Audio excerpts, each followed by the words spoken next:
Ready to unlock the full power of Bricklink Studio and to design Lego creations like a pro? In this video, I'll show you exactly how to navigate Bricklink Studio's 3D design space, master camera controls to zoom, pan, and rotate with precision, and customize the interface to fit your setup. By the end, you'll have complete control of your design environment and be ready to build your first jaw-dropping 3D model. Let's jump in and get you building faster and smarter.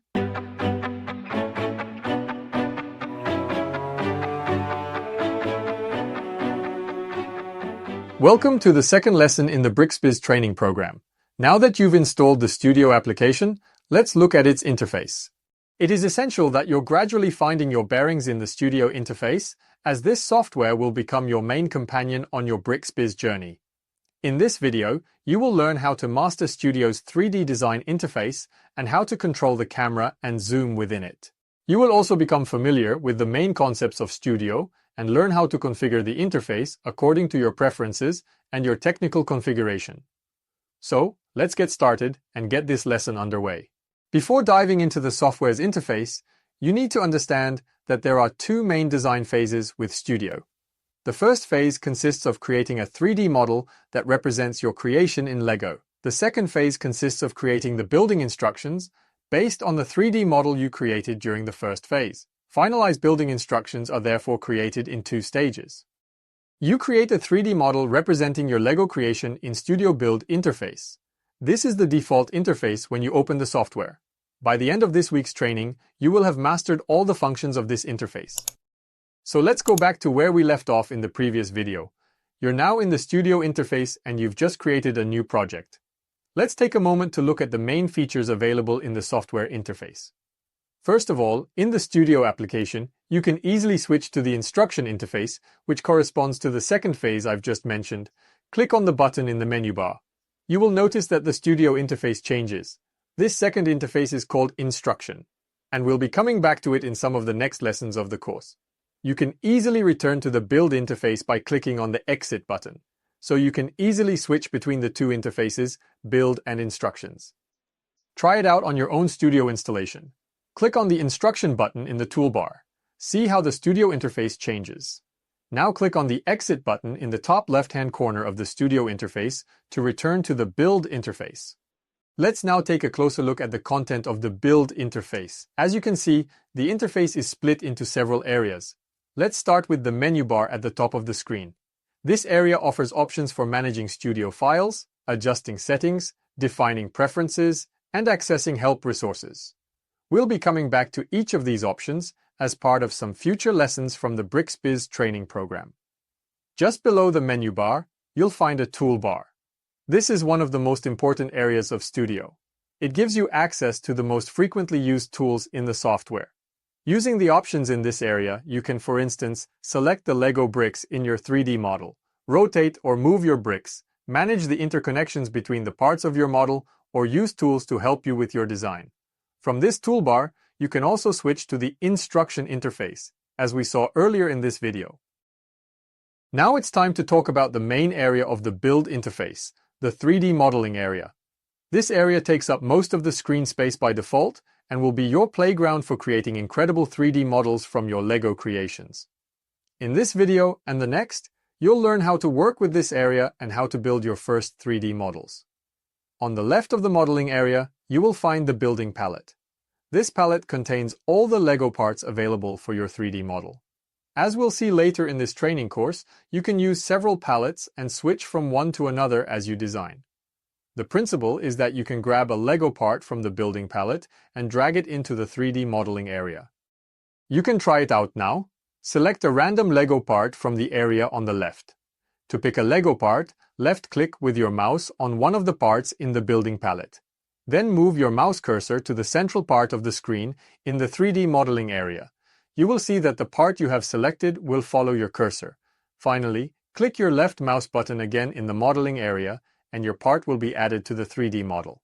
If your 3D model does not currently contain any Lego parts, the part you are about to add will be placed on the grid, representing the floor in the modeling area.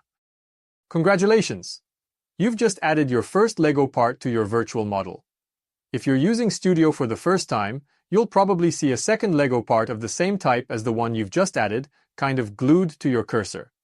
press Escape key to get rid of it. By default, Studio is configured to automatically suggest the same part as the one you have selected, as soon as you have placed this part onto the 3D model. This configuration can be useful in certain situations, but for the time being, I advise you to deactivate it. Go to the Edit menu and choose Preferences. Then, in the General tab, uncheck the brick inserting, repeat inserting a selected brick option. Click on OK to confirm your change. Try adding a new Lego part to the modeling area. You will see that once you have added the part to the 3D model, Studio will no longer offer you to add the same part again. Let's return now to our tour of the build interface. Below the toolbar, you'll see the Project tabs area. By default, you should only have one project open at the moment, called Untitled Model. Let's take another look at how Studio's working files are stored. Click on File in the menu, then on Save As. You'll be able to choose a directory to save the file associated with your Studio project. Give your Studio file a name, for instance, Test. You will see that Studio saves a file with an .io extension. Back in the Studio interface, you can see that the file name is now displayed in the Project tabs area. Do the same thing again and save the file, but this time with a different name. Studio creates a second file. By the way, you can see the first file, which we have just created, appearing in the same directory. To open a file at a later stage, you can click on File, then Open, then select another file. By doing this, you open several projects simultaneously. They are visible as tabs in the Project tabs area, so you can quickly switch between them in Studio. Let's get back to our overview of the build interface. In the top right-hand corner, you'll see a small toolbar called the Bricklink toolbar. This toolbar allows you to interact with your Bricklink account. At this stage of the training, the functions of this bar are probably quite cryptic to you. But don't worry, we'll come back to this topic later in the course. Then, on the right of the screen, you'll find two areas. Firstly, the color palette in the top right-hand corner. This is where you can see and select the colors of the parts in the modeling area. And then, just below the color palette, the step list box. This area displays a complete list of the parts used in the modeling area, organized in steps to create building instructions. For the moment, you can concentrate on the other areas, as we won't be looking at this area on the right until next week's training sessions. Finally, at the bottom of the modeling area, you'll find a status bar. The content of the status bar varies according to the elements you have selected in the modeling area. The status bar also provides quick action buttons useful during 3D modeling. Okay, now that you know all about the build interface, let's move on to our first practical exercise. Do the exercise alongside the video and pause the video if necessary if it goes too fast. Let's first add a third Lego brick to our project. Choose the brick category in the top area of the building palette. Then click on the Search input field and then type the number 3009. You will notice that the elements visible in the building palette change as you type. Click on the brick that appears at the top of the Lego parts area. Your cursor will take the shape of the part you have selected. In our case, you should see a 6-unit long brick appearing on the screen. Add your part to the 3D model by clicking your left mouse button again in the modeling area. With the configuration change we made earlier in the video, your cursor should return to its arrow shape. Click on the Lego brick you've just placed, and you'll see that the status bar at the bottom of the screen displays information about the part you've just added. You'll be able to see the Lego part number, 3009 in our example, its description, in English, its price, and its dimensions, expressed in studs. We'll be coming back to all this information in more detail later in the video. Cool, so we've added our first bricks to our 3D model. If you haven't done the exercise at the same time as me, pause this video and add your first bricks to your 3D model. Even if it's of little use, save your work into an .io file by clicking on File, then Save.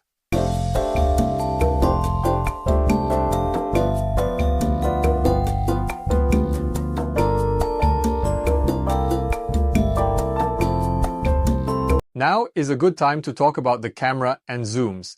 So let's take a quick look at the mouse controls for changing camera angles in the modeling area.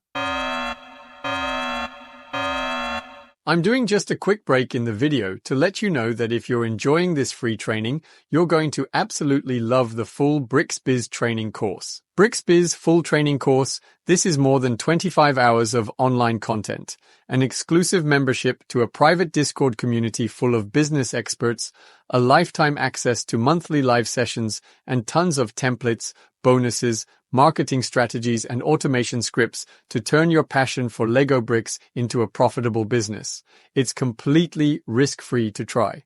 You have 14 days to explore the program, and if you're not satisfied, you'll get a 100% reimbursement. No questions asked, though I'm pretty sure you won't need it. So if you are looking for more information, just follow the link that appears underneath this video. I let you get back to the content of this free BRICKSBIZ training course video. By holding down the right mouse button and moving your mouse, you can view the 3D space from different perspectives. You can zoom in and out on your 3D model using the scroll wheel on your mouse. Finally, use your left mouse button to select one or more parts within the 3D model. To select a part, simply click on it and it will be highlighted in blue. To select several parts, hold down the left mouse button and drag the cursor around the modeling area. You can select several parts at once. The parts you have selected are all highlighted in blue. If you combine your mouse actions with certain keys on the keyboard, you'll be able to perform even more actions. For example, if you hold down the Control key, or CMD on Mac, you can select several parts on the 3D model with a single click. Do the test, press the Control key, and click on several parts of the model. You will select or deselect the parts on the screen. You can also start with a simple selection using just the mouse. Then modify it by holding down the Control key, or CMD on the Mac. You can also use the keyboard to pan the camera, which means move the camera up and down and from right to left without rotating around the model. To do this, hold down the space key on the keyboard and press the right or left mouse button at the same time. As you move your cursor, the view will pan horizontally or vertically across your model. This action also works with the Shift key pressed in parallel with one of your mouse buttons. You can do the test with one of the keys and your mouse. Another way of using camera tracking is to use the center button on your mouse. If you have such a button on your mouse, hold it down and move your mouse. You'll get a camera tracking on the modeling area. Camera dolly shots are really useful when you're working on a large model or when you've zoomed in a lot on your model. Using your keyboard, you can also rotate the bricks using the arrow keys. Select a brick in the model with the left mouse button. Press the left or right arrow on your keyboard, and you will see the brick rotate in the modeling area. Press the down or up arrows on your keyboard, and you'll also see the brick rotate. Now you know how to use the camera in Studio. Your turn to work now. Please pause this video for a few minutes and start familiarizing yourself with the various camera controls within the modeling area. Add a few random bricks to your 3D model and familiarize yourself with rotation, zoom, and camera pan. See you in a few minutes.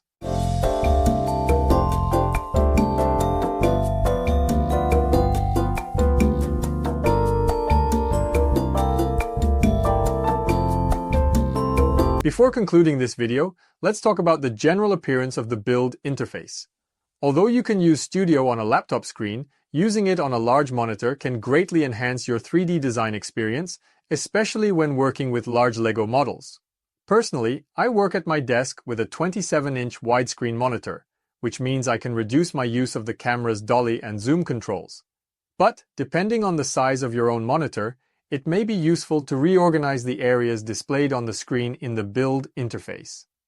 Studio is not as flexible as other software user interfaces, but in my opinion, it offers enough interface customization features to adapt to your preferences. The first customization you can make is to change the location of the building palette. By default, this panel is located on the left of the build interface. You can move it below the modeling area by going to the menu option, Edit, Preferences, Appearance, and by selecting the horizontal option on the parameter called Building Palette. This will place your building palette at the bottom of the screen.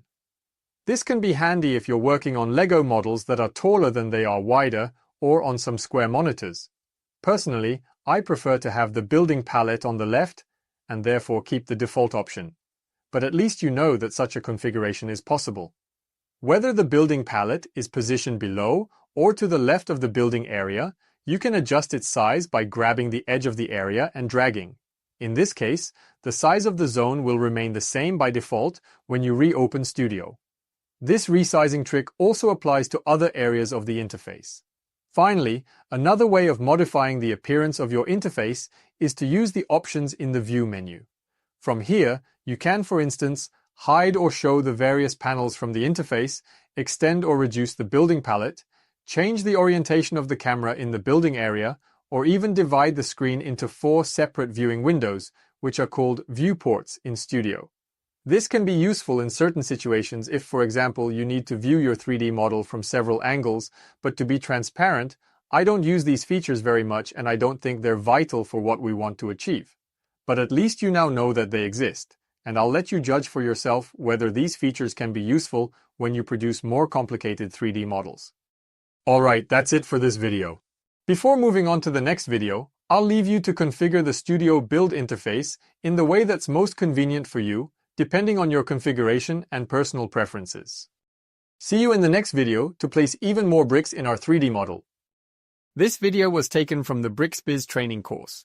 If you'd like to discover the full richness of this training course and learn how to create and develop a business around your Lego, you can follow the link that appears just below this video. You'll be able to join a community of experts and generate your first dollars in less than 4 weeks. As for me, I'll see you in a new free video on the BRICKSBIZ YouTube channel. You can watch the video by clicking on the link on the screen.